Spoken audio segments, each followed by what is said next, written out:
Voici un extrait promotionnel de la conférence de Sandra Vimon sur la communication avec le double.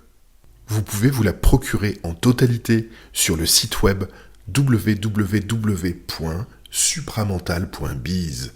Bonne écoute!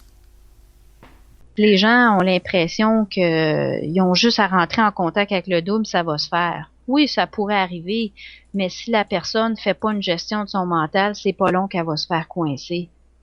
C'est-à-dire qu'elle va se faire prendre dans certaines réalités qui finalement sont des illusions. Comme justement, il y a certains individus qui vont dire « Ah, mais je parle à mon double. » Là, on va dire « OK, demande-lui telle question. » Puis là, ben, ça répond tout croche. C'est rempli de spiritualité, d'illusions. Puis là, ben, la personne est toute contente, mais tu dis « Ben, ça se tient pas. Est-ce que tu le vois que... » Il y a beaucoup de spiritualité dans le propos, alors la personne doit apprendre à se révolter contre le mensonge qu'elle se fait imposer via la pensée.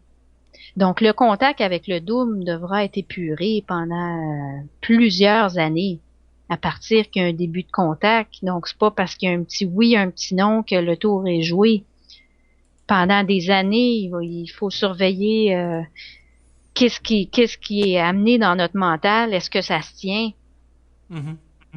Puis l'individu, normalement, à ce point-là de son évolution, il a assez de discernement pour voir si ça se tient ou pas. Des fois, il faut juste qu'il prenne le temps de s'arrêter et en faire l'étude. Est-ce que ça se tient? Est-ce que ça a de l'allure? Puis ça n'a pas d'allure, ben c'est à lui d'avoir la colère et retourner à l'invisible, ce qui lui appartient pas. Puis en faisant ça, il nettoie sa conscience, donc il crée de l'espace pour le double.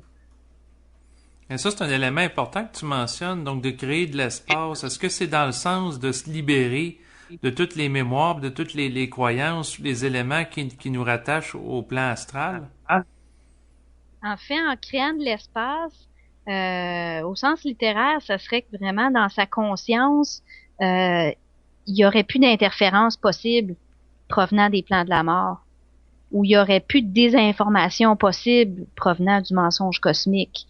Donc, l'individu a une gestion tellement parfaite de ce qui entre dans son mental qu'il se laissera pas induire en erreur. Son étude va être tellement constante qu'il va toujours approfondir son lien avec les différentes infinités qui l'habitent. Donc, il crée de l'espace. Je sais pas si c'est clair ou je peux le parler différemment. Ben, peut-être le parler différemment pour saisir différentes facettes de ce que tu nous parles. Je pourrais peut-être essayer de vous l'imager en disons que vous dessinez un cercle qui est l'ego, puis vous faites un autre grand cercle autour qui serait la conscience de cet ego-là. Mm-hmm. Puis, en évolution, ben, entre les deux cercles, donc dans l'espace de la conscience, il y a toutes sortes d'interférences. Donc, vous pourriez dessiner plein de petites entités qui sont là, qui rentrent, qui sortent de l'espace qui appartient à la conscience de l'individu. Puis, lorsque l'individu fait une gestion de son mental, qu'est-ce qu'il fait réellement? C'est qu'il va augmenter sa vibration de manière à expulser toutes ces entités-là ou toutes ces interférences-là qui s'imposaient sur sa conscience. Donc, plus ça va, moins l'individu va se faire prendre par ces interférences-là. C'est comme dire, avec le temps, il en reste encore des interférences. Ils vont être plus subtiles, plus nuancées, beaucoup plus fines, ce qui fait que l'individu va devenir encore plus fin, plus nuancé dans son contact avec l'invisible. Puis plus ça va, justement, la vibration va être tellement haute que la moindre petite interférence qui fait pas partie de ce qu'il est, il va être capable de l'identifier, il va être capable d'en faire une étude tellement approfondie que qui va être capable de prendre une expansion. C'est comme dire, s'il y a une entité qui sort, c'est qu'on a fait une étude, c'est que notre vibration a été élevée, donc on a touché à un nouvel aspect de qui on est réellement. Parce que moins il y a d'interférences, plus on est dans ce qu'on est supposé être.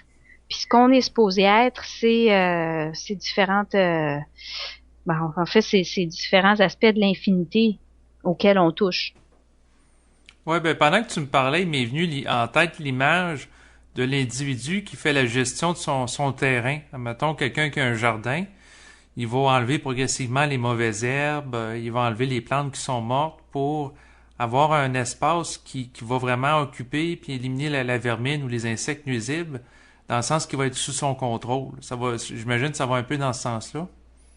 Ça va un peu dans ce sens-là, à la différence que le jardin, on voit mal l'infinité lorsque lorsqu'il y a un ménage qui est fait, mais c'est quand même un exemple qui peut se rapprocher un peu au niveau du nettoyage de la conscience.